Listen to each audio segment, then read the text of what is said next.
Good morning, everybody. Today we are going to learn how to advise someone while talking about trips. But we are going to see and we are going to meet Lemon. Lemon is the girl that you will see during the PowerPoint presentation. Okay, so the first question that we have is where is she? Let's try to guess the country, the capital, the language, the nationality, and the name of the monument. She is Lemon, that is her name. Okay, so according to the picture, where is she? Can you identify the country? Okay, let's see it. The country is Egypt. What is the capital of Egypt? Cairo. What do you think is the language? They speak Arabic, English, and French. So, Lemon speaks Arabic, English, and French. What is her nationality? She is Egyptian. And what is the monument that you see in the picture? The pyramids of Giza. Okay. But it turns out that Lemon, the girl, is preparing her trip to the pyramids of Giza. So let's give her some tips to keep in mind before traveling. So look, this is a timeline, yes, like a sequence of events. So let's see what Lemon needs to do before traveling. At home, at the airport, security check, and the pyramids of Giza. At home, okay, before leaving her home and going to the pyramids of Giza, she must take her passport. It's very important before leaving her home. Also, before getting to the airport, yes, she should arrive to the airport 4 hours before the flight. This is another recommendation before getting to the airport. Next, at the security check. Before passing through the security check, she mustn't have scissors in her carry-on. And at the moment of getting to the pyramids of Giza, there is a problem.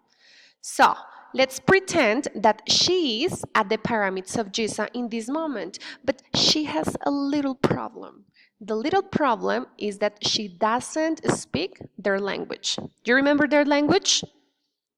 French, Arabic, and English. So one recommendation is she can use Google Translator to communicate. Okay, as you could see at the 4 moments in the timeline, we saw like recommendations that we can give to Lemon.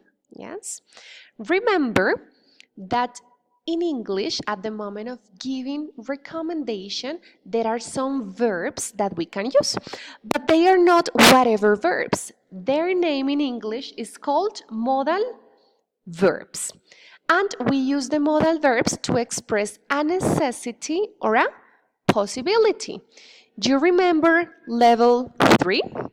The modal verbs are can, could, should, must, and have to. I am going to remind you what are they and how we can use it. Let's start with the first one. Can in affirmative and can't negative. Remember that they indicate possibility, abilities, or request. In a possibility, for example, we can say, I can have lunch with you if you'd like.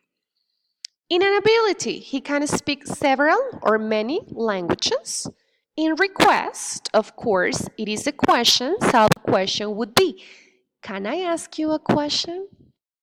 Yes.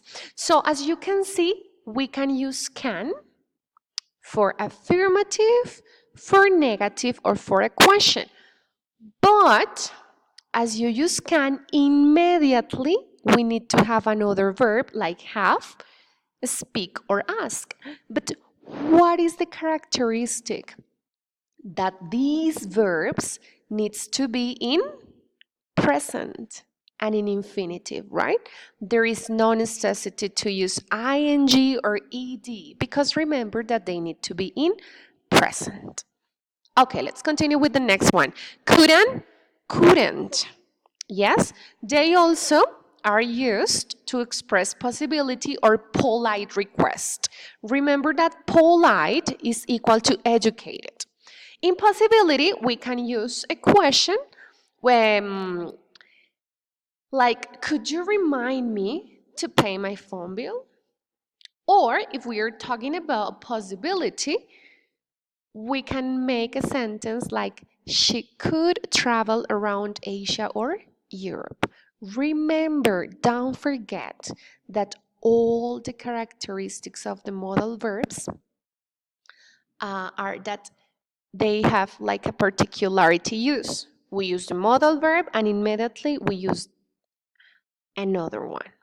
Let's continue with should and shouldn't. Should and shouldn't are used to express advice, suggestion, or recommendation. Remember that this is not an obligation, it's a recommendation. So, for example, in an advice, it looks like it is going to rain. What is the recommendation? Hey, you should take your umbrella. And if it is a suggestion, I can say, hey, you shouldn't go to a new French restaurant. The food is terrible. Yes? Should is affirmative and shouldn't or should not is negative. Let's continue with must and must not. Must and must not is for an obligation. Yes? But the obligations that are related to a law or cultural obligation. For example, at Manuela Beltrán University, what is a law that we have here? That everybody must wear the identification card at all times, yes? So you must wear your ID card at all the times, right? If you don't use your identification, you can enter to any of its buildings. And when it comes to a cultural obligation, we have an example here, and it says, in South Korea, you must receive a gift with both hands. Finally, we have to. Have to expresses an obligation too. So it's kind of similar to must. Here we have an example. I have to finish my English homework tonight. It's not a recommendation, it's my obligation, it's my duty with the university. And finally, we have to take our passports with us when we travel. What happened if we don't have our passports? If we don't have our passports, we couldn't travel. So this is very important. That's it. Thank you for your attention.